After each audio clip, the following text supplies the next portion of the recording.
তাদেরকে ডাকবে। তোমাদের কোনো হিসাব নাই, তোমাদের কোনো কিতাব নাই, তোমাদের কোনো পেরেশানি নাই। জান্নাতের 8টা দরওয়াজা, সব দরজা দিয়া ডাকবে, আসো জান্নাতের হুর তোমাদের জন্য অপেক্ষা করতেছে, জান্নাতের বিছানা তোমাদের জন্য রেডি। কেন? তুই সূর্যের গরম যেন না লাগে, কারণ সূর্যের গরম লাগলে মাথার মগজগুলো টাস টাস করে ফেটে যাবে, একটা সেকেন্ডের আযাব সইতে পারবা না। আসো, কোনো হিসাব নাই, জান্নাতের 8টা দরজা খোলা, কোন দরজা দিয়ে ঢুকবা? আসো।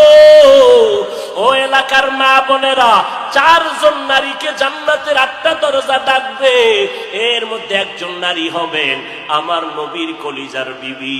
2 জন স্বামী বিদায়ের পরে বিধবা 40 বছরের